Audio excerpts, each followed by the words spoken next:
Bye नाही, चाललो आम्ही. चला जेजुरीला जाऊ. तर अचानक प्लॅन झाला जेजुरीला जायचा. बस आली आणि बसमध्ये आम्हाला गजरे देण्यात आले आणि नाश्त्यासाठी समोसे आणि बिस्लरीची बॉटल. आता जेजुरीला जाणं म्हणजे ही वार्षिक देवभेट होती गावच्या देवांची. आता महाडच्या अष्टविनायकापैकी वरदविनायकाला इथे थांबलो आणि मस्तपैकी त्यांचं दर्शन घेतलं. आता हे वरदविनायक म्हणजेच वरद म्हणजे वर देणारं आणि विनायक म्हणजे गणपती.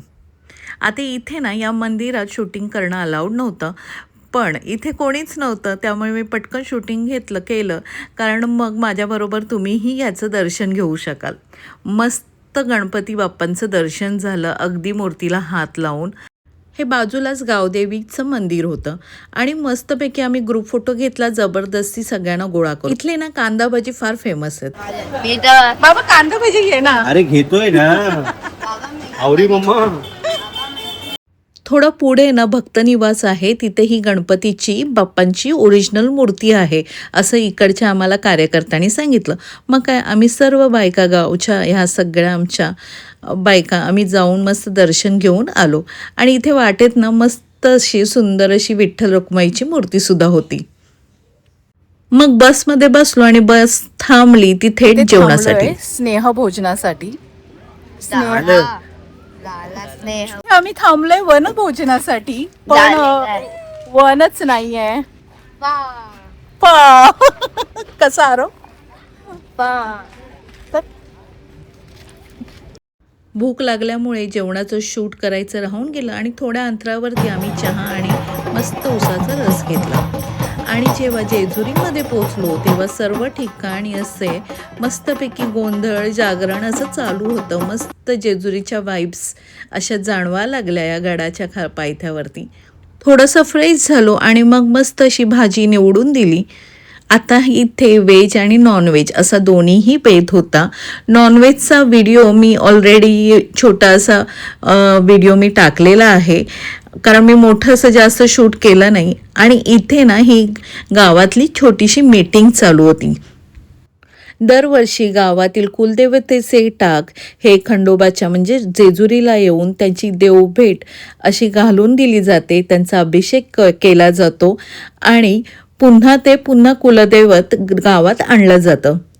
तर हे मी लग्नानंतर पहिल्यांदाच अटेंड करते. आता इथे बायकांची मीटिंग चालू आहे. जशी पुरुषांची झाली तशी आता इथे बायकांचं डिस्कशन चालू आहे. आता इथे ना जेवण होईपर्यंत मस्त एकमेकांशी गप्पा मारून टाईम दिला जातो. आता इथे व्हेज नॉनव्हेज असं दोन्ही बनवलं जातं. जसं कोकणात राखणदाराला नॉनव्हेज बनवलं जातं तसं इथेही आदल्या दिवशी नॉनव्हेज केलं जातं. म्हणजेच देवांबरोबर आलेले जे राखणदार आहेत त्यांनाही खुश केलं जातं. मटन कसं झालंय बोला बघू आगरी भाषेत. छान.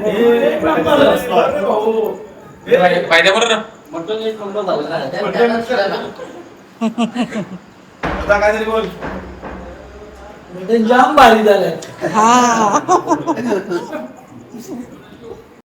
दुसऱ्या दिवशी पहाटेच आम्ही गड चढायला घेतला. आता आम्हाला पहाटे 5 वाजता निघायचं होतं, पण 6 वाजले मुलांचं आवरेपर्यंत आणि मग आम्ही गड चढायला सुरुवात केली. आता खंडोबारायाना हे मॅक्सिमम महाराष्ट्रीयन लोकांचं कुलदैवत असतं. आता त्याची कथा मी पटकन सांगते, कारण माझे ब्लॉग मुलं आणि माझे नॉन महाराष्ट्रीयन फ्रेंड्ससुद्धा आवडीने पाहतात. तर पूर्वी मणी आणि मल नावाचे 2 राक्षस लोकांना खूप त्रास द्यायचे. मग देवानी भगवान शिवकडे मदत मागितली. तेव्हा शिवाने खंडोबाचा अवतार घेतला आणि घोड्यावर बसून युद्ध केलं. आता मोठ्या युद्धानंतर खंडोबाने मल आणि मणी या राक्षसांचा पराभव केला आणि मरण्यापूर्वी मणीने देवांकडे वर मागितला की याचे नाव भक्तांबरोबर कायम जोडले जावेत, म्हणून येळकोट येळकोट जय मल्हार असा घोष केला जातो.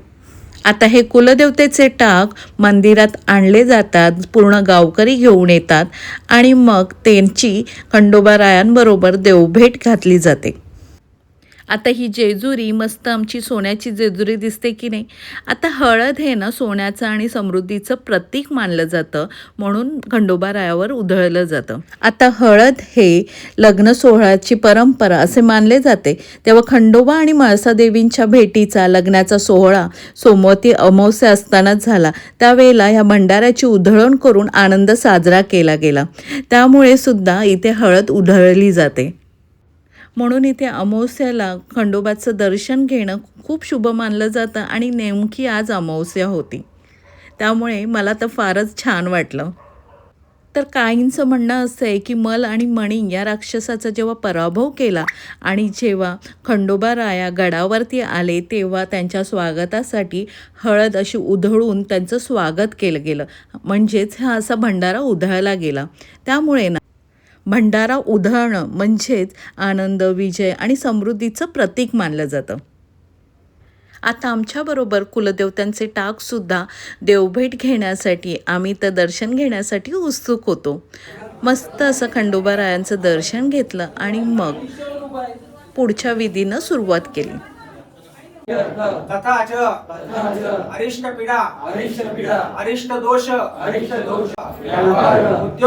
उद्योग व्यवसाय प्रीत्यर्थ मल्हारी मासाकांत चरणी प्रतिवार्षिक देवभेट कुलधर्म कुलाचारम समर्पयामि सदानंदाचा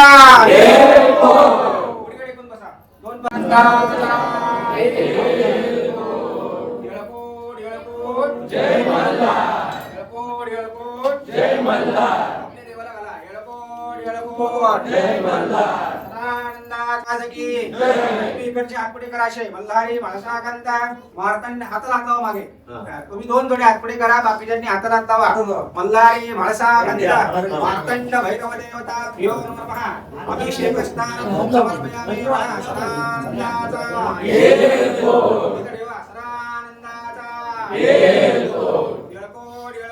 जय मल्हार हातपुडे करा शर्करा स्नान समर्पयामि मल्हारी माणसाकांता सदानंदाचा आता करा थोडी बारीक करा पाचली कधी पडला मग हेळकोट खंडेराव महाराज की ठीक आहे ह्याच्यात देव ठेवा आपले तामनामध्ये इथे देव ठेवा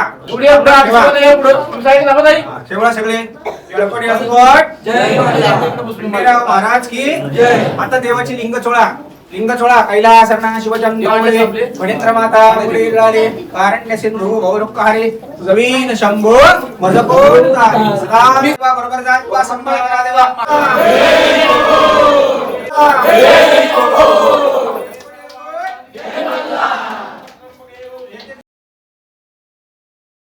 खंडोबारायांचं मस्त दर्शन झालं आणि पूर्णपणे भंडाऱ्यांची उधळण करून हळदीने पूर्ण शरीर माखून गेलं. एवढं छान असं प्रसन्न आणि पॉझिटिव्ह वाटत होतं ना.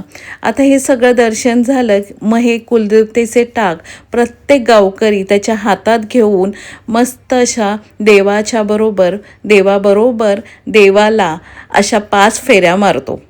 मग गावातलं अगदी लहान मुलापासून वयोवृद्ध हे असे देव हातात घेऊन अशा 5 फेऱ्या पूर्ण करतं. आणि आज आम्हाला ही संधी अचानक मिळाली. अचानक आणि पटकन असं ठरलं की जेजुरीला जायचं. माझ्या सुट्ट्या सँक्शन झाल्या आणि मस्तपैकी असं माझं दर्शन झालं खंडोबा देवाचं. आणि मुलांनाही आपली संस्कृती, आपलं गावातल्या पद्धतीही कळल्या. त्यामुळे फार छान वाटत होतं आम्हाला. नंतर हे बाणूबाईंचं मंदिर आहे खाली, तिथेही दर्शन घेतलं. आता आम्ही पहाटेच दर्शनासाठी गेलो होतो. मुलांनीसुद्धा काही खाल्लं नव्हतं. आल्या आधी नाश्ता केला आणि मग हॉलमध्ये जाऊन देवतांचं गोंधळ आणि जागरण होतं. मग वाघ्या मुरळीने मस्तपैकी अंबाबाईचे जागरणाला बोलवलं आणि मग हे नवीन जोडपं होतं त्यांना इथे गोंधळासाठी बसवलं होतं. आता इथे गोंधळ, जागरण असं वाघ्या मुरळीचा पारंपरिक डान्स मुलांनी मस्तपैकी एन्जॉय केला. पहिल्यांदा पाहिलं आणि मग आरती केली आणि पहिल्यांदा पाहिला.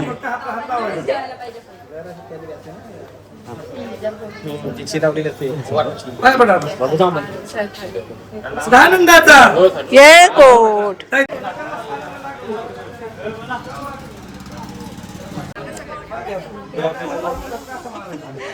हाताचा नंबर सुटू नका किंवा तुमच्या अंगावरती उडू नका. सदानंदाचा जोरात टाका. अरे बाप रे एक आहे. टाळ्या वाजवा. हा बोला. जागरण गोंधळ करतो हा हे आपल्या मागच्या वेळेला हटण्यासाठी ही नंगर तोडला जातो. ओके हे नंगर पण दाखवायचे आता तिथं जाऊ शकतो.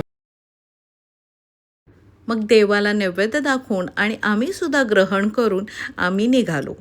आणि निघताना ना देवाला वाजत गाजत आणलं जातं म्हणून हा बसमध्ये असा वाजत गाजत केलेला हा डान्स. चलो तर बाय, पुन्हा भेटू नव्याने. आणि हे आमचे सर्व गावकरी आहे ते आज माझ्या व्हिडिओमध्ये तुम्हाला दिसतील. त्यांना खूप खूप प्रेम द्या. चलो बाय बाय बाय.